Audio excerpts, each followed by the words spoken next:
If you're like me, you might think that learning chess is a complete waste of time. I mean, it's probably too late for you to become any kind of serious player, like a master, so what's the point of learning a game where no matter how much you play, how diligently you study it, a 7-year-old with a water bottle will just spawn in and absolutely destroy you? Uh-oh. Are you my opponent? I find this sentiment is actually shared by a lot of people. I mean, chess has always been this elite game reserved only for the greatest minds. It was the sign of a leader, a tactician, a genius to be good at the game. This is not how you should think about chess. Firstly, chess being a game exclusive for geniuses just isn't true. Most empirical evidence suggests that chess players do not outperform non-chess players in non-chess related cognitive tests. And programs that have tried to implement chess to help kids with mathematics or logic skills show moderate results at best. Secondly, the notion that you have to be really good at something to do it is ridiculous. Would you tell someone to stop playing pickup basketball because it was too late for them to make it in the NBA? No, it's still a great way to stay in shape and you can get a lot of enjoyment out of it. I think chess is this same way. And much like playing a sport will keep you physically healthy, playing chess will keep you mentally healthy, so long as you go about it the right way. Let me explain. So about 15 months ago, during the busiest season of the busiest semester of my life, I decided it was a perfect time to pick up a new hobby to do instead of the work that I was supposed to be doing. So I made an account on chess.com and started playing. When you first play chess, you'll find it to be pretty overwhelming. You might know how the pieces move, but when they can be configured in more possible ways than atoms in the observable universe, it's going to be hard to keep track of everything. But after several Gotham chess videos, plenty of trial and error, and some reviewing of your games with a fish, you will find yourself steadily improving. You won't fall for the same traps over and over, you'll find your favorite openings, your playstyle, your strengths, your weaknesses, and hopefully your ELO rating goes up as well. There is nothing more satisfying than seeing consistent work pay off with a number going up. But this is hardly unique to chess. You can feel this same payoff with the rating system of a video game, lifting weights, or with YouTube subscribers. What makes chess so unique is the absolute consistency of it.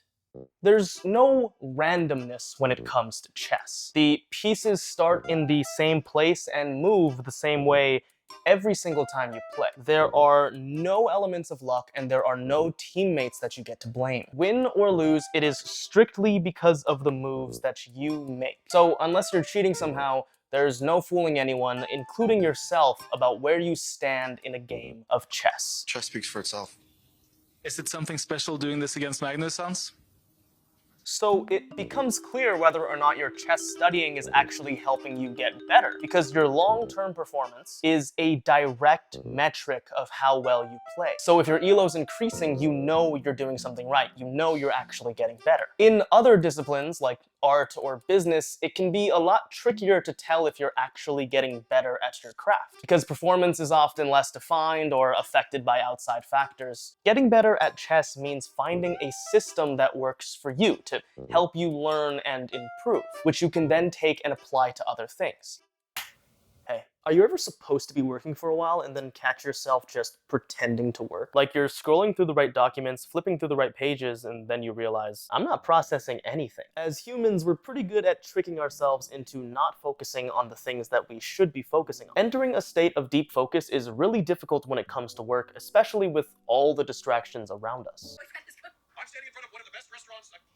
If you could lock in on command, the same way you would during a test or a job interview, except in the comfort of your own home, imagine just how productive you could be. This is something else that studying chess helped me accomplish: the ability to turn on my focus. Since I was actively trying to improve my chess game, I made sure to really focus whenever I played. It takes a lot of mental resources to calculate board states, consider all my options, consider the opponent's options, and so forth. So while I didn't realize it at the time, I was actually getting myself comfortable with entering that state of focus. Like that. Like I would start a game and then boom, I'm in.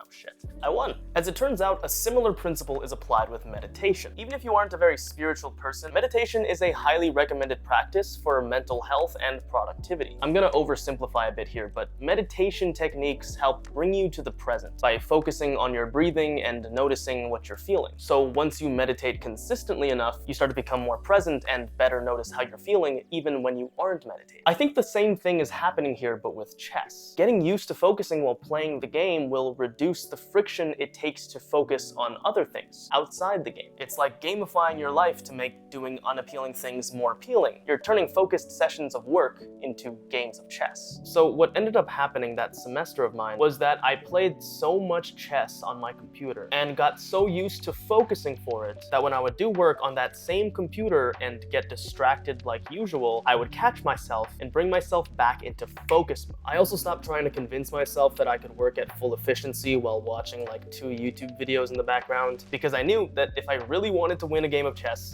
I wouldn't be doing that. So when that semester ended, and it ended very well for my GPA, the biggest thing I took away was improving in chess can serve as a blueprint for improving in other things. And this didn't just help me with school, this helped me with drawing, writing, and making videos. So if you don't play chess, or you do, but you play it unfocused while doing other things, maybe a lot of shorter time controls where you don't review your games, I would recommend studying chess for the sake of improvement for a while. In the long run, it might actually help out more than just your rating. A few months ago, I reached 1300 rapid on chess.com. It took me a little bit over a year to become an intermediate player. So would I say I wasted my time? No, because the benefit that I gained from learning chess didn't actually come from the skill in chess, it came from the skill of learning it. And I've heard people say similar things about learning a new language or coaching a basketball team. I think the process of learning new skills just helps us in other regards in general. But chess is so clear-cut, simple, and elegant that I think it's the perfect tool to apply to other things. Chess can rewire your brain by being an analogy for everything else. It should not be a game reserved for geniuses. In fact, I think they have the least to gain from studying it. All a genius will get from studying chess is better at the game. If you study chess,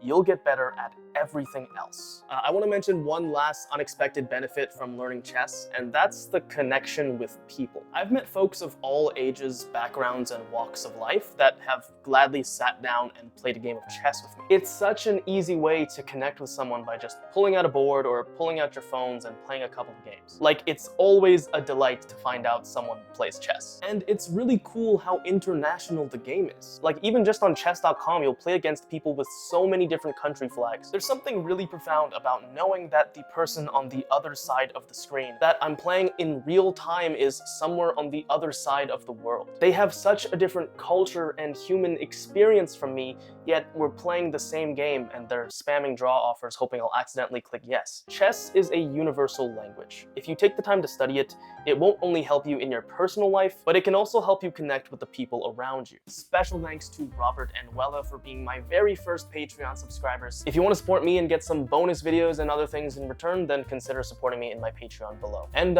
if you want to challenge me on chess.com, you can. I can't guarantee that I'll accept, but you're totally welcome to if I have the time, especially if you subscribe. Okay,